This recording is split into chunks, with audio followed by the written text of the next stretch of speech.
And right now, we are going to bring on someone you guys have seen many times before here on the beat, and that is Lori Peters. How you doing, Lori? Hey, what's up, girl? Not a lot of man. We like threw you right back in. I was like, hey, we went a little over, so we're going to throw you in, and we actually got you in 3 minutes early, which is amazing. So Oh, nice. Hey, thanks for joining. I really like your shirt, your Drumathon 2023 shirt. thank you. Yeah, sporting my nice matching plaid shirt. Yes, I dig it. I dig it.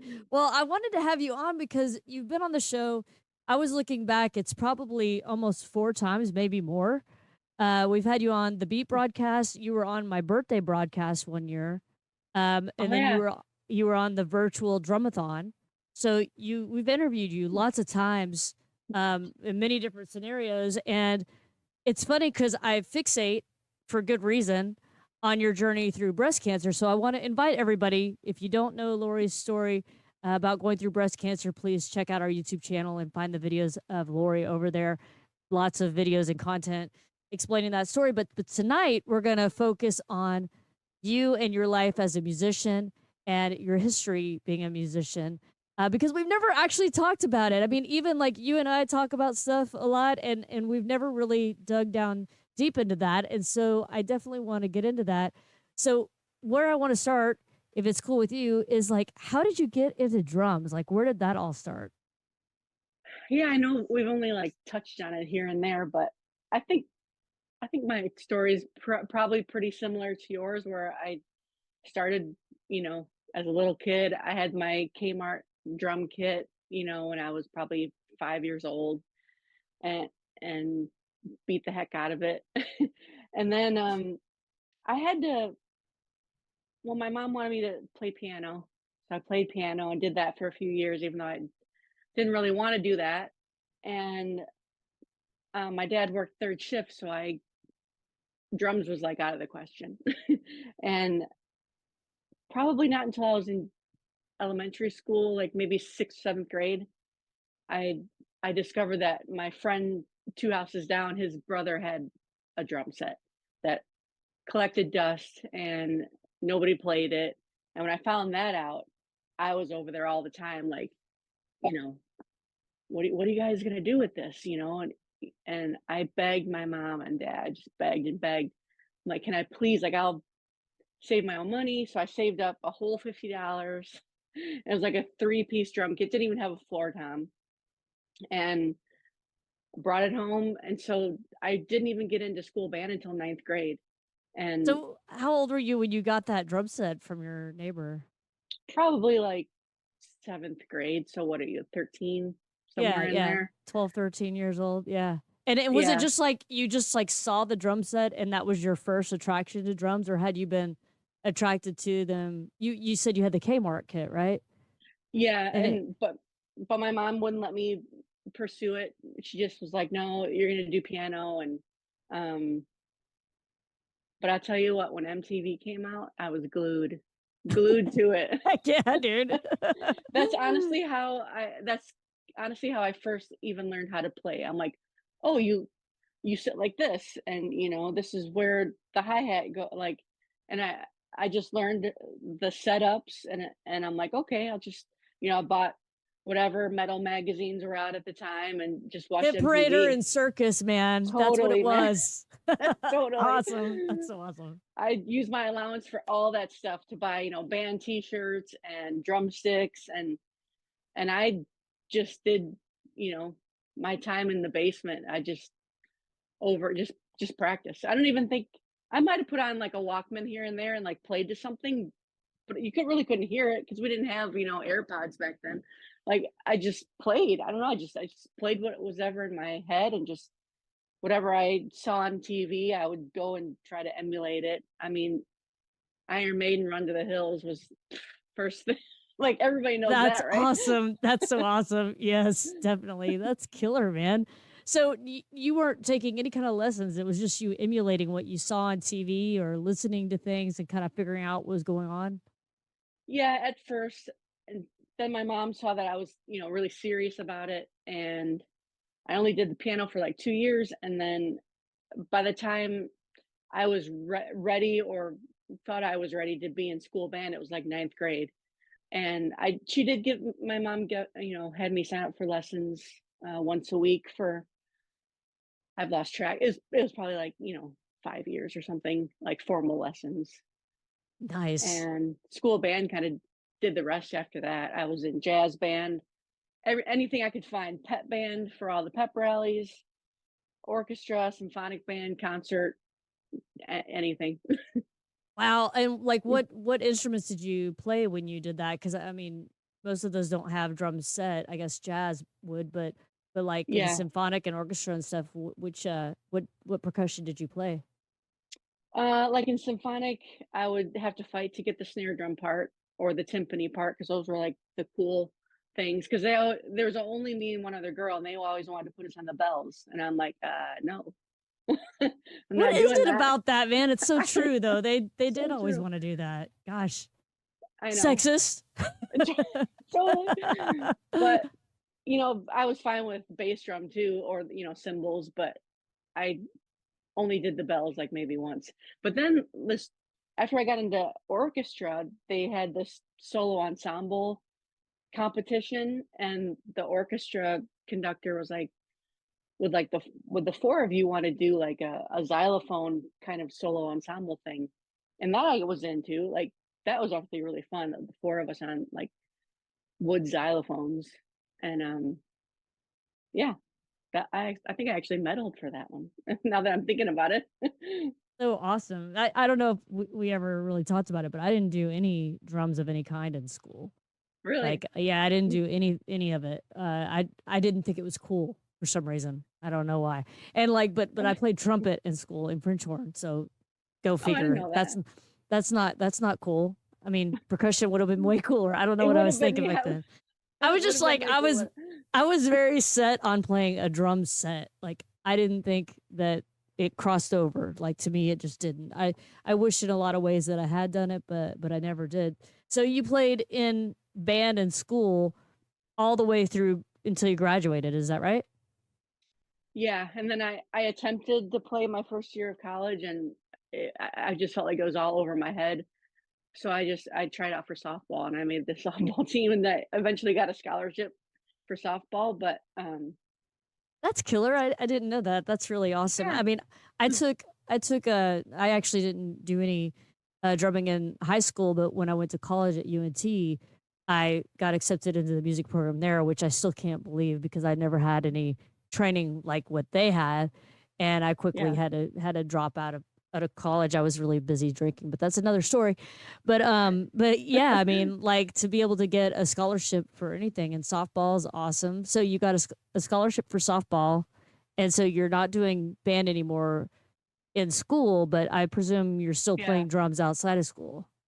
yeah. I was just playing in friends with bands with my friends, like locally, nothing like major. Um, and then I my heart really was in music, but there wasn't really anything in the area that I just I didn't know what direction I could go. Like sports, I knew, but with music, I'm like, well, I want to I want to do like recording, and I want to learn like that whole world, but I just didn't know where to start. I guess is all I'm trying to say. But I think a job or not a job fair, but one of those like college fairs came around, and Columbia College Chicago had a table, and so I learned that they actually have like a recording engineer type program. Like it's an artsy school anyway, so they have everything from photography and music, uh, all the arts. And so after my grades tanked and I lost my scholarship, I was like, all right, I'm going to Can Chicago. relate. Yeah. Wow, that's cool. That's awesome. I didn't know you did that either. I'm going to be saying that a lot because That's all we're talking right. about a whole new thing. So, how did all that go? Was that pretty cool? Yeah, uh I wasn't one of those kids like in school, like this is what I want to do. I know I'm going to college. I know I'm doing that. Like I had ideas of, but I just didn't. I always felt like I was like 2 or 3 years behind mentally. Like than people my age. I don't know. I just late bloomer. I don't know what you want to call it, but I was kind of afraid to go to college. Like it just felt uncomfortable, but I knew it was the right way to go. So I just kind of did it. And uh, I was a very average student, you know, music and sports were my focus, like A's in gym and band, but D in like history. Yeah, I can relate to this conversation a lot. I know, man. But finally, I applied to Columbia College in Chicago, and I did their like recording engineering program. Um, Again, I never finished, but I think I got through a few years.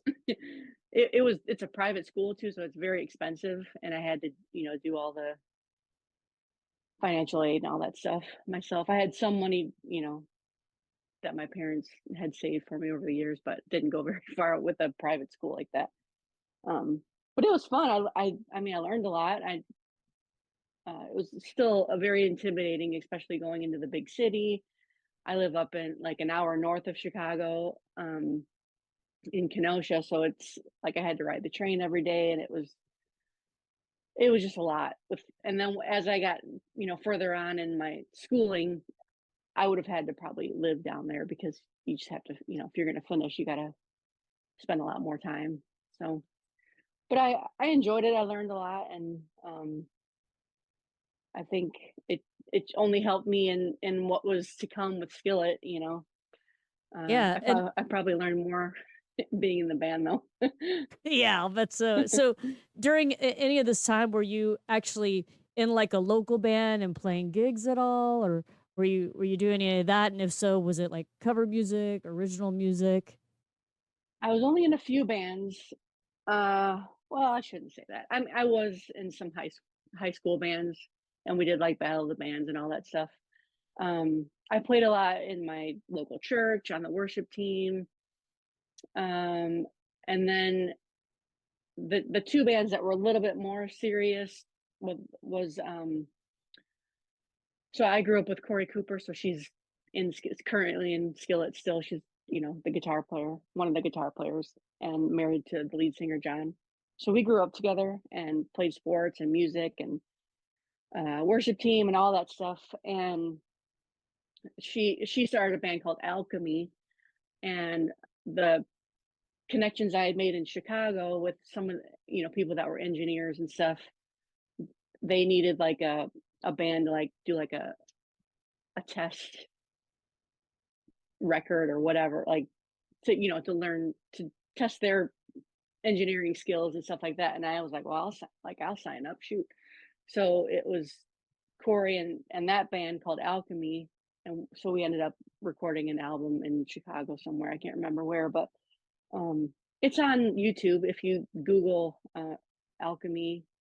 The album's called Drenched. And I think there's about 10 or 13 songs on there. Wow, so Doesn't like a full album was released. Yeah, but That's it wasn't cool. really released anyway. It was just like whoever wanted to buy it at Right. we would do a few shows here and there, but there weren't really places in our city in particular like to really play back then. It was, mid 90s or something. Like there just wasn't really any cool venues or anything to play. But our friends and family, bought them, and uh I still have one.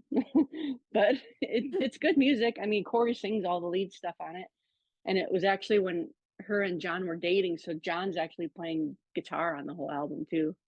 How So, crazy. yeah. That's really cool.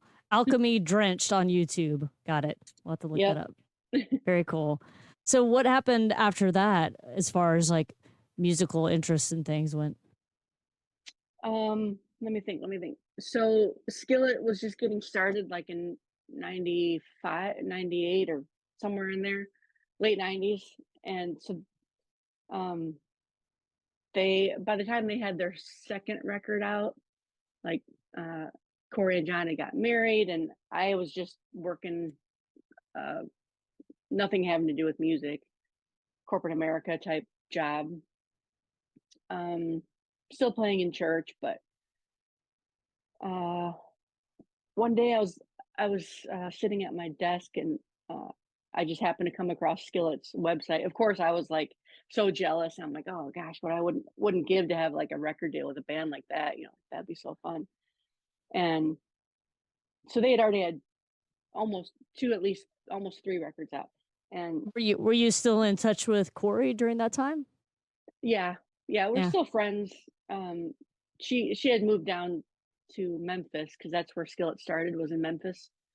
So I didn't really get to see her much anymore, but um, they would come to town every now and then. Um, and when I came across Skillet's website, and it was just like right there in black and white, it said that Trey McClurkin is pursuing other things and he's planning on leaving the band, and that was Skillet's original drummer. It started with three guys, and they were all from Memphis. And so I just immediately like was overwhelmed. I mean, I know, I know Corey and John, but it wasn't like it was like I got a free pass or anything. Like I still had to audition. And but when I saw that the door was just even cracked just a little bit, I was like, wow, like I don't know, I don't think I'm good enough, but let me talk to Corey and John and like see if they'd let me audition. And that's basically what happened. And next thing I knew, I was flying down to Memphis to kind of play for their manager and the rest of the band. And I think within a few weeks, John was calling me like, "Hey, you want to be our drummer?" And I was like, through the roof. That's so cool. Is it like I know you said I don't think I'm good enough or whatever. I think that's like a common thing that we do to ourselves. I mean, I think that Yeah, about myself all the time too. But I mean, I think both of us like when we get it when you actually play, you're just like, I don't care. I'm just gonna play. You know what I mean? Like it's whatever. Whatever happens is gonna happen. I'm just gonna play my heart out and just have a good time. And so did you feel that fear or intimidation left once you got behind the drum set? I wish. No, it was a lot of pressure. It was a lot of pressure. Um, Even though I knew the people a little bit, I mean, I know Corey very well, right? But let me just get into what I had to learn going into this band. Like first, I didn't think I was going to be good enough in general.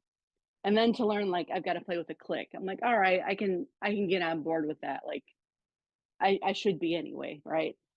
Um, but on their third album, things started to kind of musically kind of take a turn towards like more electronic. Uh, I mean, I can't even remember the terminology, but it was still rock, but it was electronic. And so John's like, well, have you ever played with triggers before? I'm like, no. I mean, I don't really like electric drums, but like I get the concept. He's like, well, no, we're gonna have drum loops. I'm like, oh, okay. But he still wanted the freedom to be able to take the song where not like just press play and like play the tracks and like this is the end of the song. I'm like, all right. So I had a rolling octapad with 8 pads, and then I had another trigger up above my hi hat, and then another trigger below my hi hat, and then a kick trigger. So So 11. so we're not so he's talking about using triggers to trigger loops, not using triggers to emulate your drums sounding like other drums. Like I used Right. triggers on my drums in the 80s to make my drums sound like an arena drum set or something like that. So we're not talking about that. We're talking about triggering sounds essentially, right? Right. Yeah. So yeah, basically I had to play the acoustic set and an electric set at the same time. That's basically what it comes down to. So I had to trigger on every measure, like boom, boom, and then hit a trigger on the one, like every literally every measure Oh on the gosh. one. Wow. So Uh-huh. on the octapad, and I had all this memorized, right? So the first square on the octapad was always the verse or the chorus trigger. So I'm playing the part and then hitting the pad on every one. And then actually above my hi-hat was where I kept all the chorus ones because that would be easy. That's just, boom, right to the chorus. And then if there's any extra snare sounds like on a bridge or anything that was on a trigger right next to my acoustic snare. And then there was one or two songs that had some kind of electric kick drum, so I had another kick pedal. Um, didn't need to touch my acoustic kit at all. It just had a pad that the beater would just come down and hit. So would And you move your right foot onto that pedal? I think I used it on my left, so it was right next to my Okay. hi-hat. Yeah, yeah. I got you. Yeah. Yeah. Because I And it can't was only a imagine couple songs. moving my right foot off the like we're all used to as right-handed people anyways, used to moving your left foot from the hi-hat to the slave pedal, but not taking your foot off the main drive pedal there. That would Yeah, be yeah, crazy. Yeah. yeah. Wow, that's a lot happening, man. And so It was a lot. how far into playing with them did this start happening? Uh, when I joined and then I moved to Memphis, I spent 8 to 10 hours a day for a month before we went on tour, playing by myself, just practicing that stuff, Wow. just by myself. No band, just me learning the triggers, playing the parts. And then John would come by every once in a while, like, "How's it going?" And then I'd play for me, and then I just hit it again. And then, like, towards the end of that month, we'd start having band practices. But then I was on the road because the third record was already recorded, and so I just toured that one. But that was a lot because I quickly had to learn how to troubleshoot stuff while you're playing the drums. I'm sure you've done this. A wire gets loose or something crazy is happening. And if you were playing with tracks like just normal tracks, like you just unplug that stuff. Like if something's getting messed up, it's like screw it, unplug it, let's just play as a band, right? Well, I discovered that if any of my trigger stands were touching any of my cymbal stands or anything that I was hitting on my acoustic, it would set off the trigger. Oh God, no. No. Talk about a nightmare. Oh yeah. Yeah. Yeah. And when I'm practicing that by myself, like in the months or the month leading up to it, I'm not moving anything, nothing's rattling, like nothing's touching. So that stuff didn't really happen during practice. So then you get on a drum riser and a stage that might be like, a little bit shifty in some venue that you've never played, and uh some leg is crossing, and it triggers the trigger in some offbeat spot that is not supposed to be. Like, who are they looking at? They're looking at me. Oh gosh. Oh yeah. So And then you just hit that one to turn it off, and then you're like battling because it keeps hitting going off again or whatever.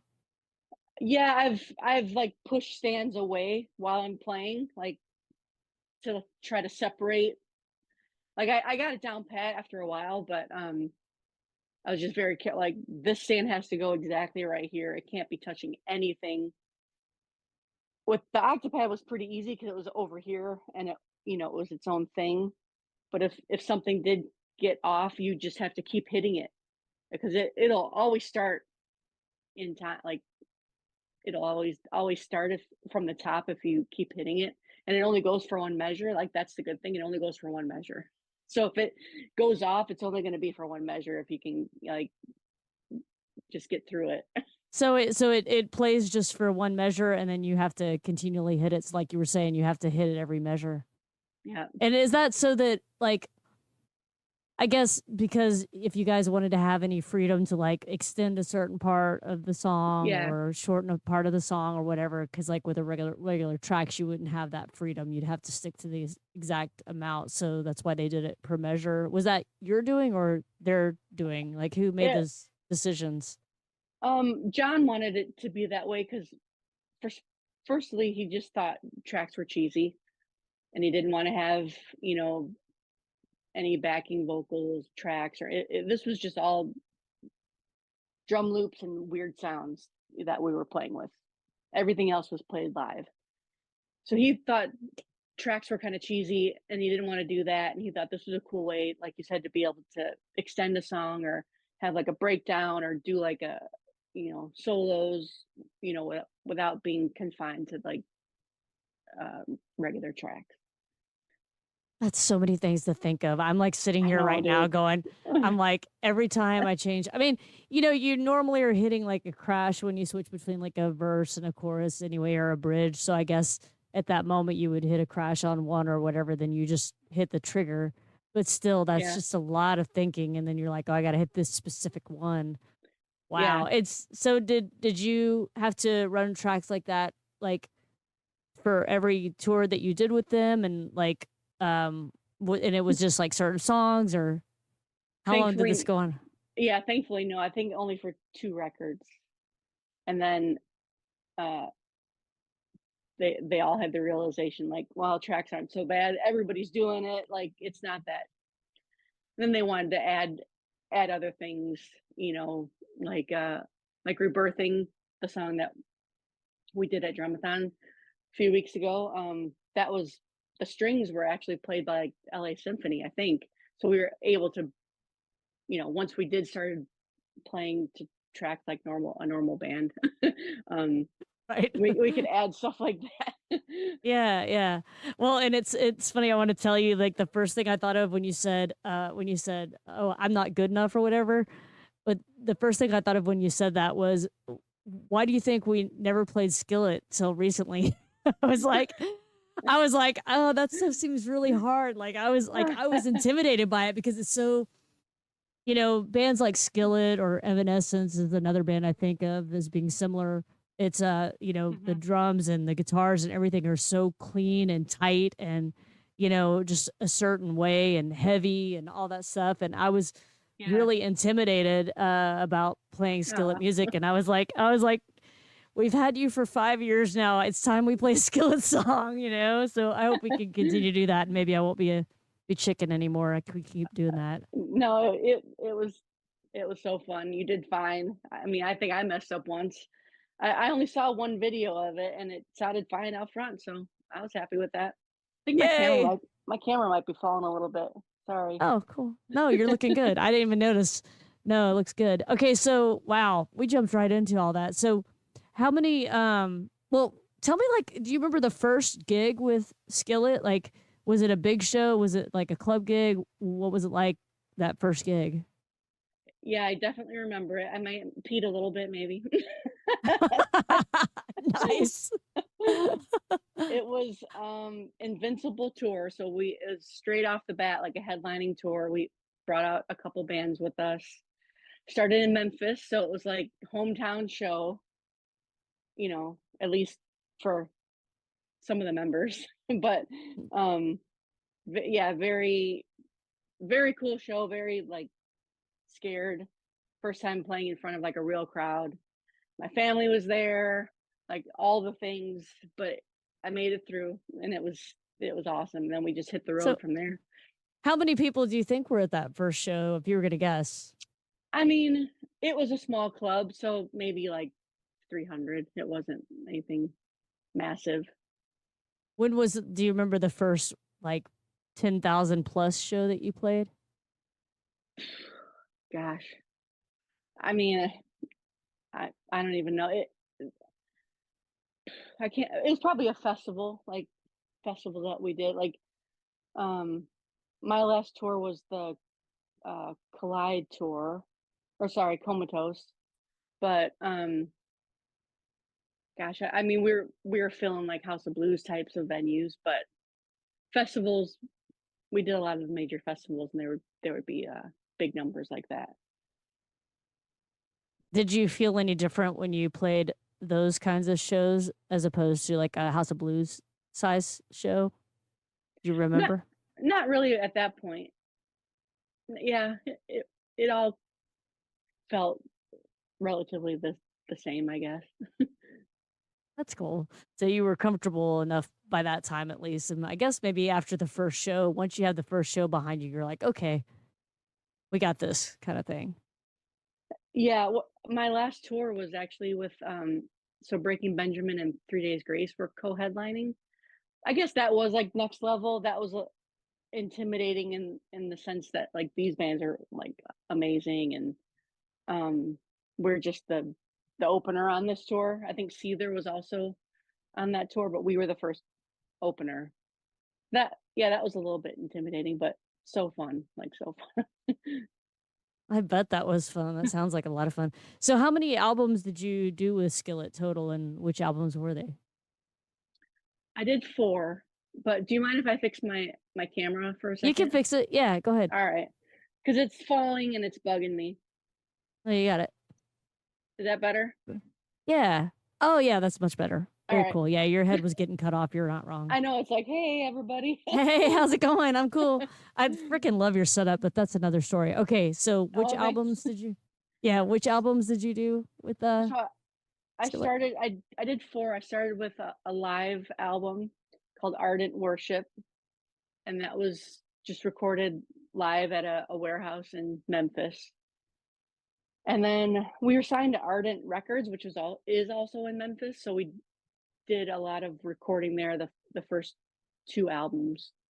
So, sorry. My first 3 albums were recorded in Memphis at Ardent Studios because we were signed to their record label, and they just happened to be a studio, which it's a very historic studio. I know they're kind of dinosaurs these days, but, like, Led Zeppelin, Gin Blossoms, uh, Big Sister Hazel record, like, a lot of big records were actually recorded there, so it has a very Wow.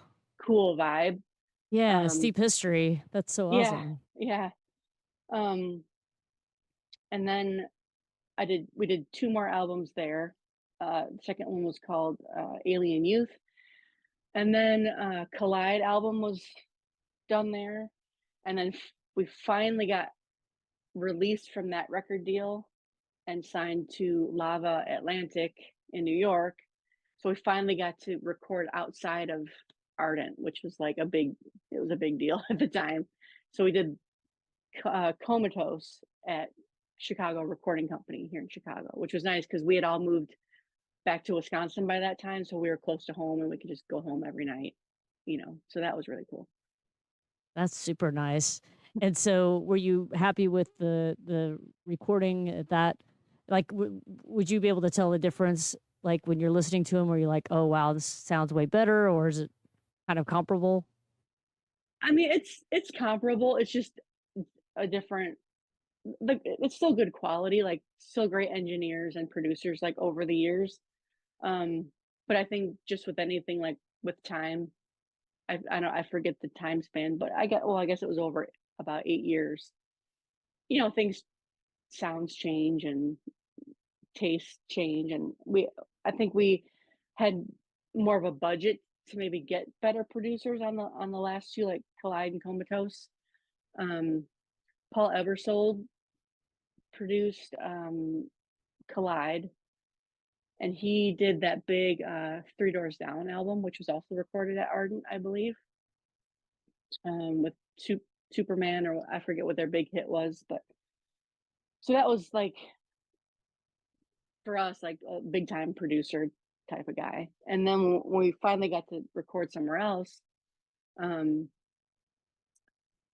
Brian, I can't think of his name, but he produced my last album, Comatose. I can't remember his name, but anyway, he was even like the next level up, and then Atlantic was kind of behind it. I just felt like there was a bit more of a budget for things, and all the albums sound good, but just different. Yeah, I got you. And so then you did the tour for Comatose then? Do you actually go Yeah. on that tour? Yeah. And Yep. when you think back, like, if you were gonna just take a stab at how many shows in that 8-year period that you played, I mean, how many do you think you played? Because you guys were just playing an awful lot each year, right? Yeah, it was nonstop. We would always try to take off Thanksgiving through Christmas, and for the most part, we were able to do that. But then, like, we'd always have a New Year's Eve show. So we're probably playing like 250 shows a year, maybe more. Wow. So, like, is that like 4 or 5 or more shows a week or something? I can't do that kind Yeah, of math, but it's a lot. I know. Yeah, on average, at at least at least 4 or 5 at least. I remember one time Wow. we did 7 in a row, and that was like no good, especially for a singer. That's just a lot, you need to rest, but those are few and far between. So there was usually, like, 4 shows and a day off, and then maybe another 3 in a day, but constantly. Yeah, we didn't stop for sure. And what was your travel arrangements like? Like, were y'all staying at, like, I mean, this was, kind of at the earlier point of Skillet, and then as it's really blossoming, were you guys like in a tour bus? Were you flying? How was all that being worked out? Yeah, all of the above. I mean, we had the 15 passenger van and trailer, so we did that for a few years when I joined. Um, Part of the deal was I had to drive because the old drummer Trey was one of the drivers, so it's like, well, you have to take your shift. So um I was I'm like, all familiar. right. Yeah, I'm like, okay. That was that was fine. I didn't unless you had to drive like at 3 a.m. That kind of sucked. But we did that for a few years, and then we were able to kind of upgrade because John and Corey were decided to start having kids. So we got something called a Kingsley coach, was like a converted chassis of a truck. You see them a lot like with racing teams and stuff. It wasn't Oh, really a right. tour Uh-huh. bus. Right.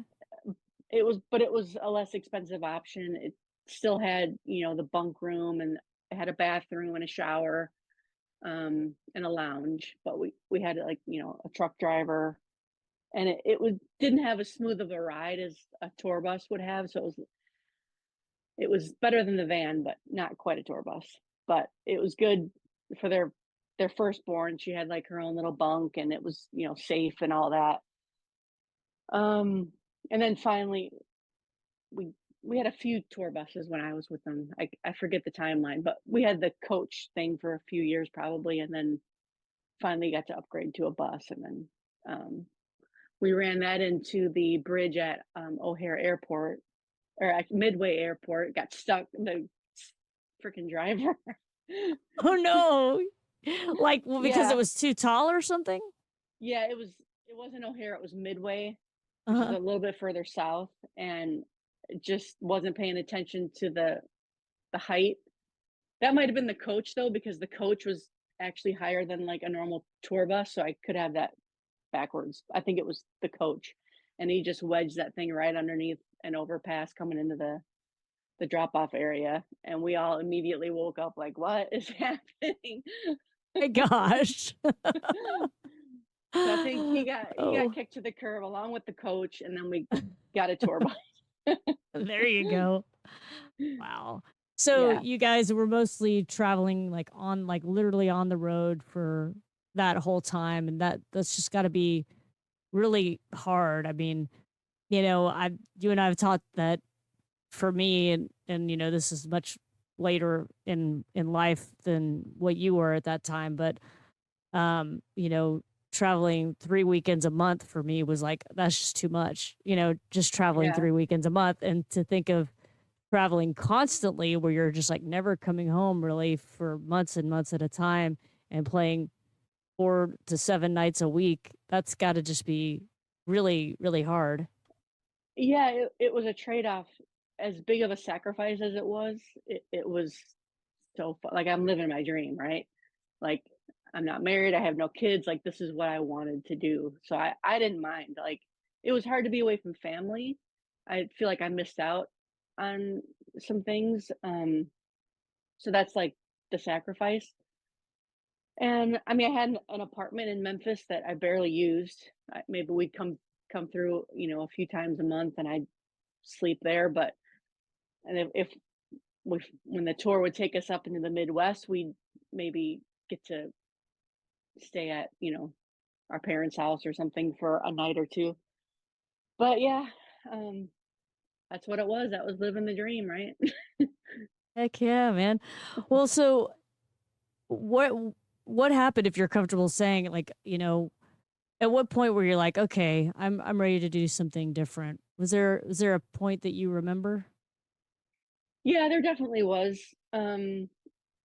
After that last tour, like I was personally just struggling with some things, and I just felt like I couldn't properly deal with it unless I got off the road because it's just you're just going go go go. You can't. It's just hard to. to really focus on yourself and just deal with some things. So I knew it was the right time and the right thing to do, and I just had to step back so I could focus on myself and come home and get things right.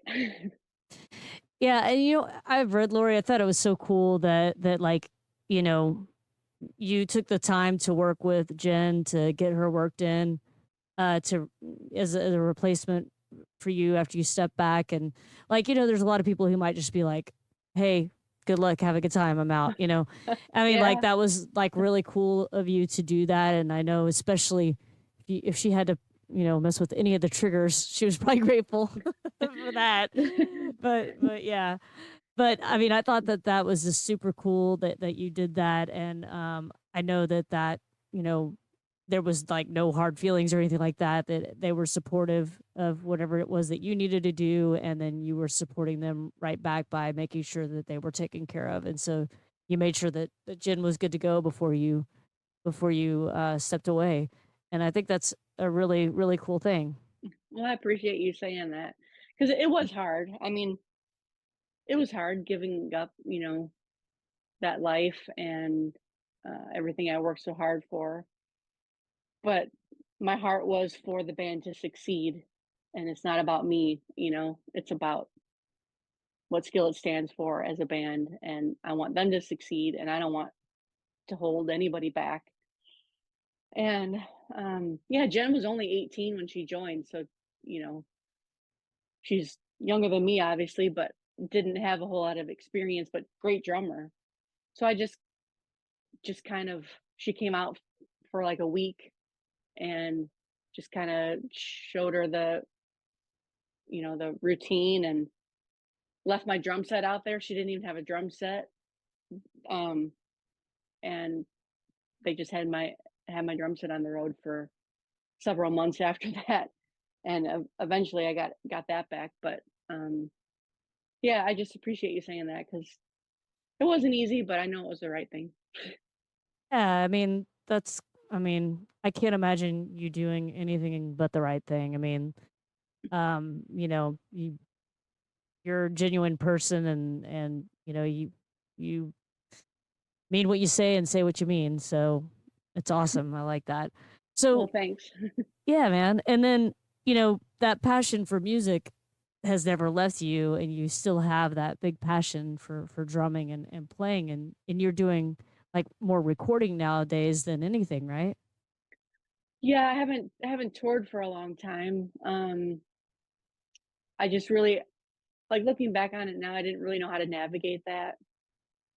And it's gonna make me sound so old, but 2008, n- people still weren't like having everybody didn't have a cell phone and everybody wasn't on the internet 24/7. Like, so yeah, we had internet, but I didn't really know where to start or I didn't know if I wanted to tour again or who with, like, or I didn't know if I needed to go through an audition process or I just didn't know. So I just didn't, which I kind of regret that to some extent. But I'm thankful that, we have a nice studio here at home and my husband plays and sings and writes and he's, you know, become a good audio engineer himself and we have the capability of do that stuff at home and now with technology people can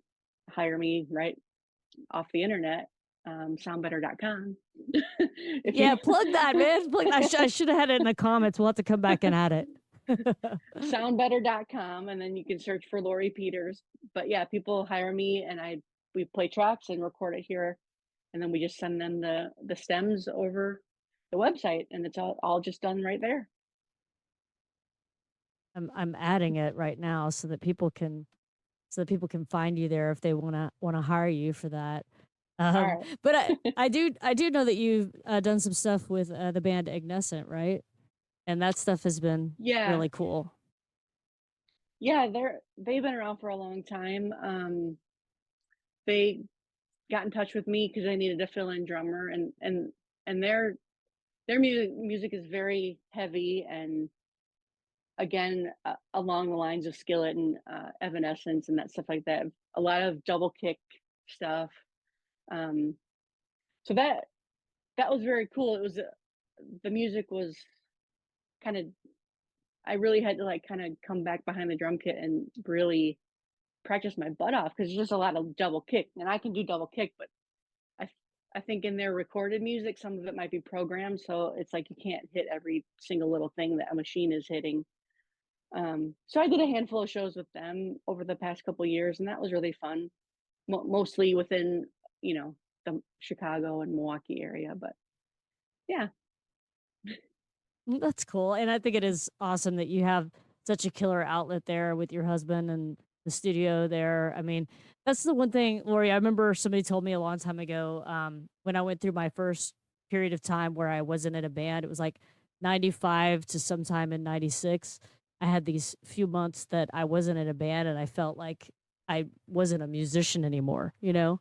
Like I yeah, just felt like I wasn't doing anything and I just felt lost. And I remember a friend of mine who actually volunteers for breast cancer can stick it now, Greg Travis, told me back then, he's like, just because you're not playing gigs doesn't mean you're not a drummer. You'll always be a drummer. There's nothing that can change that. mm, I mean, even if I didn't have a drum yeah, set, that doesn't mean I'm not a drummer. You know what I mean? And so true, that's the coolest thing is that like no one can ever take that away from us. I mean, I guess if we yeah, became, incapable of playing, we'd probably do something like Rick Allen where we figure out the way. You know what I'm saying? Like you just totally, like if you have a passion for drumming, you're gonna figure out a way to drum. So I think yeah, it's awesome that you still have that passion, that you're still pursuing that and getting opportunities to play and doing what you love. And I know that we're grateful for Breast Cancer Can Stick It that you found us and that you're able to bring your talent to drumathon so much and help with all of that and be a guest for 5 years in a row and breast yeah. cancer survivor and big birthdays coming up, that kind of thing. Oh man, yeah. Well, if I'm being honest, like, finding you and the foundation really kind of jump started me into like, yeah, I still am a drummer. Like, I guess I just didn't I wasn't working towards anything. Now my husband and I, we have, it's called Emerald Escape. That's kind of like our studio project. We don't play gigs or anything, but so I had that outlet, but it's different when you get to play live on a stage with other people and it's just a different chemistry and uh studio versus, live shows is it's both enjoyable but just two different animals. Absolutely, man. It totally is. And I mean, you could just see the passion in your drumming, how you love playing and like I said, it's so cool to get to throw you up on stage every year here at Drumathon and watch you do your thing and be intimidated by your drumming prowess. Oh gosh. I'm intimidated by all of you guys too. Well, I mean, at first I was, but now I come there and it's just a family, and it's even with some of the new people that I met this year, like Gina Shock and Jimmy D'Anda. It There's no competition. It's just we're all here to have fun and raise money. It's true. It's the coolest thing. It's a really great camaraderie that everybody really gets and it's funny because I think sometimes people come here as a celebrity drummer and they think it is a competition, like a drum off or something, and you're supposed to Yeah. like outdo each other on the drum sets or something, but it's not that at all. It's just a bunch of smiling and freaking having the time of your life, and raising Yep. funds while you're doing it, which is so cool. And I know I didn't talk to you about this, but for the people who are watching and the people who watch the replay, we're gonna share some news about Lori that we haven't yet shared publicly, if it's okay. Is that Yeah, let's okay? do it. Yes. So as of, I guess it was actually yesterday morning, we announced it internally that Lori is now a member of the Breast Cancer Can Stick It board, and we're super excited to have you. Like all of us are, dude. Yes, Woohoo! I'm Woohoo! See, this is excited. where this is where I would like insert the crowd noise, like whatever, woo, everything. I'll come back and overdub that later. All right. But yeah, man, we're totally excited for what you bring to the table. And, as a breast cancer survivor and a drummer, it's so cool to have somebody like that on the team. We have Michelle, who's a drummer. We have Jennifer, who's a breast cancer survivor. But before you, I was only a breast cancer survivor and drummer. So it's really cool to have that kind of perspective on the team to help us make decisions moving forward. And I mean, we're just experiencing such growth right now, and to have you be a part of that growth is just really cool. We're totally honored to have you on the team, man.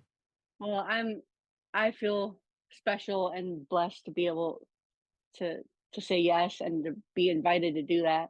Um, I wish I lived closer so that I could hang out with you guys more and get to know everybody a bit more. But you and Michelle are probably the two that I know the best. But like I said, when I always come down, you know, Rick and the Smalls and all I can't name everybody, but it just feels like family when I come, and I just love it. And I mean, going through breast cancer, as much as it sucks, the good of it has been this because I just feel like it was something that was handpicked just for me. Like I know it's a very niche kind of idea, but props to you for coming up with it. And I mean, you help so many people and you inspire so many people. So it's including Well, me.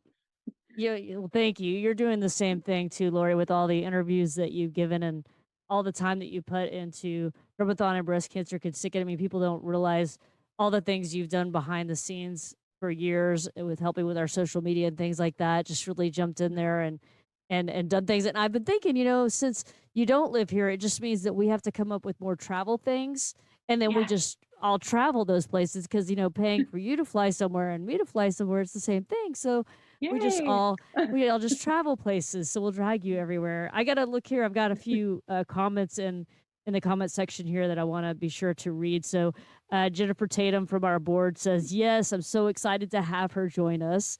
So she's jumping in there. Christina Brown, she says she just had her first drum lesson today, and her last chemo treatment is November 29th, then a double mastectomy. Is Wow. it is it November 29th? Is that your birthday? It is. Yeah. Yeah, and Yes, it is. that's an anniversary for me too. So that's a special day, Christina. Be sure to Wow. keep us posted. So we got another drummer in the making here who is going through breast cancer. So Wow. we should start a little like side group of like breast cancer survivor drummers. Like because I think I know Yeah. like seven, maybe 10 now. It's pretty crazy. Yeah, Christina says that she will totally keep to the drumming and do that. So Christina, keep in touch with Awesome. us. Let us know how you're doing. We'll need to have her on the show next, Lori. There you go. Yep. Yeah, yeah. Well, is there anything I kept you a lot longer than I was supposed to? I kept you like, I don't know, 20 minutes over. Is there anything you wanted to throw in here at the end? I don't think so. I mean, you can check out Emerald Escape on Spotify or Apple Music, wherever you stream music. You'll find us there. And then soundbetter.com if you want me to track some drums for your music. Other than that, I'm just looking forward to being a part of the board and looking forward to the next drumathon. Heck yeah, dude. Heck yeah. Thanks so much for taking time out of your schedule again, Lori, to be a part of the show. And I look forward to talking to you next on our board meeting. Yes, it's next week, right? I know. I think it's coming up soon here in the All next right. couple of weeks. First Monday of the month. So we'll chat then. All right, girl. Well, thanks. And yeah, we'll see you later. All right. Love you, man. Take care. Love you. Bye. See ya. All right, everybody. That is Lori Peters. So awesome to be able to announce that she is part of our board now. And be sure and